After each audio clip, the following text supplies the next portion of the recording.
Assalamualaikum warahmatullahi wabarakatuh. Perkenalkan, nama saya Naluri Bismi Ikhwana dengan NIM 21016095 dari Prodi Pendidikan Bahasa dan Sastra Indonesia.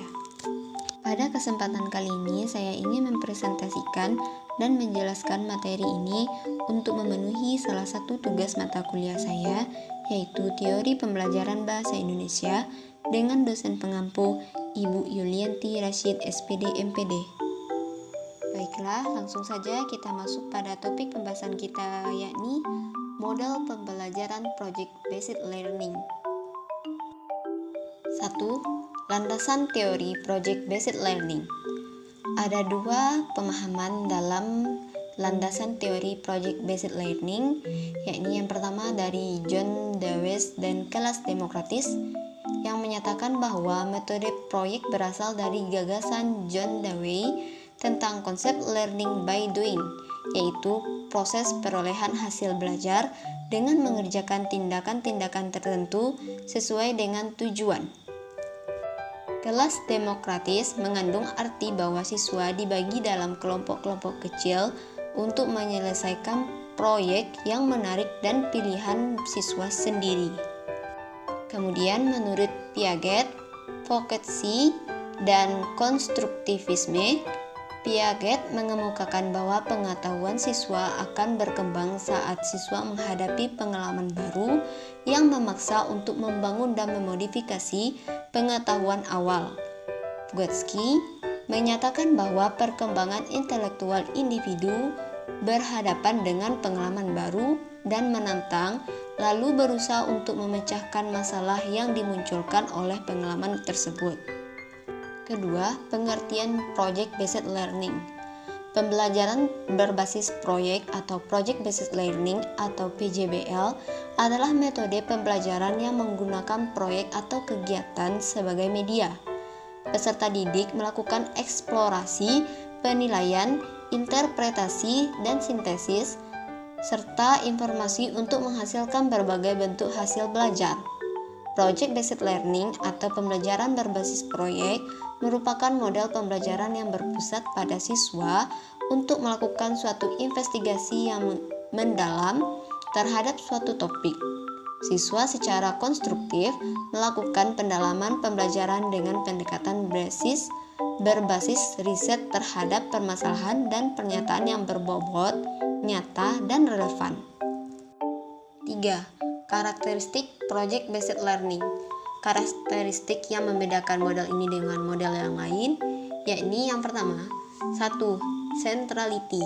Pada Project Based Learning, proyek menjadi pusat dalam pembelajaran. Yang kedua, Driving Question. Project Based Learning difokuskan pada pertanyaan atau masalah yang mengarahkan siswa untuk mencari solusi dengan konsep atau prinsip ilmu pengetahuan yang sesuai. Yang ketiga, Constructive Investigation. Pada Project Based Learning, siswa membangun pengetahuannya dengan melakukan investigasi secara mandiri, yakni guru sebagai fasilitator. Keempat, Autonomy. Project Based Learning menuntut student-centered, siswa sebagai problem solver dari masalah yang dibahas. Yang kelima, Realisme. Kegiatan siswa difokuskan pada pekerjaan yang serupa dengan situasi yang sebenarnya. Aktivitas ini mengintegrasikan tugas otentik dan menghasilkan sikap profesional. 4. Tujuan Project Based Learning. Setiap model pembelajaran pasti memiliki tujuan dalam penerapannya. Tujuan Project Based Learning antara lain: 1. Meningkatkan kemampuan peserta didik dalam memecahkan masalah proyek. Yang kedua, memperoleh pengetahuan dan keterampilan baru dalam pembelajaran. Yang ketiga, membuat peserta didik lebih aktif dalam memecahkan masalah proyek yang kompleks dengan hasil produk nyata. Yang keempat, mengembangkan dan meningkatkan keterampilan peserta didik dalam mengelola bahan atau alat untuk menyelesaikan tugas atau proyek.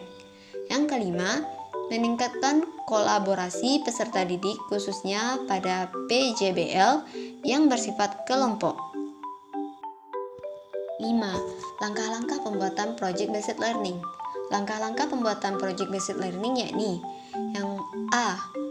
Membuka pembelajaran dengan suatu pertanyaan menantang atau yang disebut dengan stay with the big question, essential question, yakni pembelajaran dimulai dengan sebuah pertanyaan driving question yang sangat memberi penugasan pada peserta didik untuk melakukan suatu aktivitas.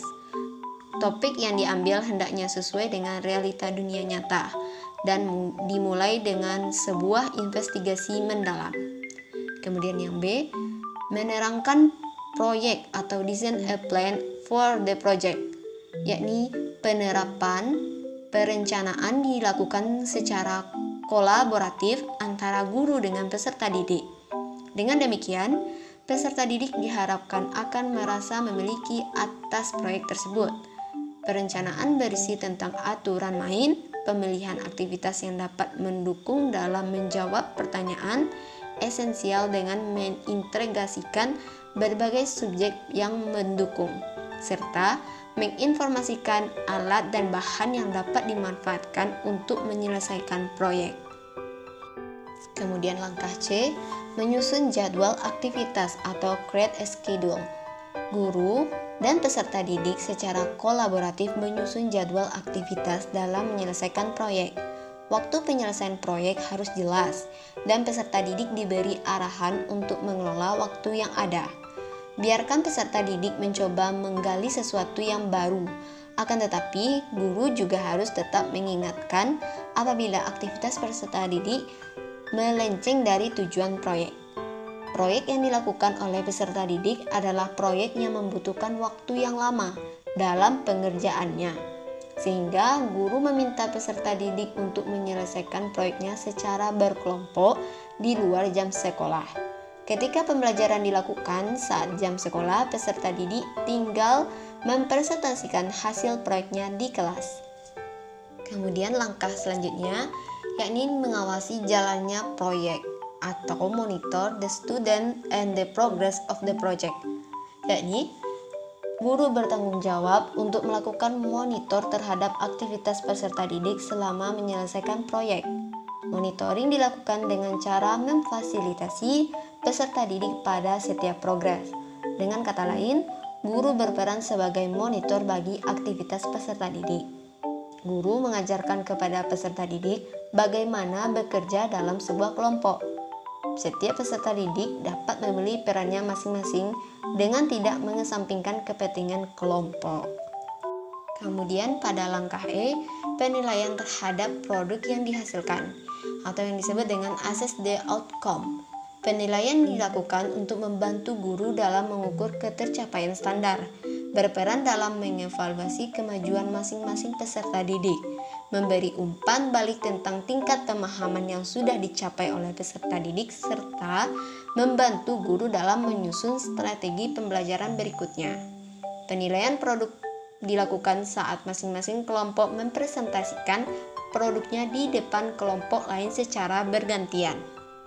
Dan langkah terakhir yakni evaluasi, evaluate the experience. Pada akhir proses pembelajaran, guru dan peserta didik melakukan refleksi terhadap aktivitas dan hasil proyek yang sudah dijalankan. Proses refleksi dilakukan baik secara individu maupun kelompok. Dalam tahap ini, peserta didik diminta untuk mengungkapkan perasaan dan pengalamannya selama menyelesaikan proyek. Demikian penjelasan dari saya tentang materi kali ini. Terima kasih dan assalamualaikum warahmatullahi wabarakatuh.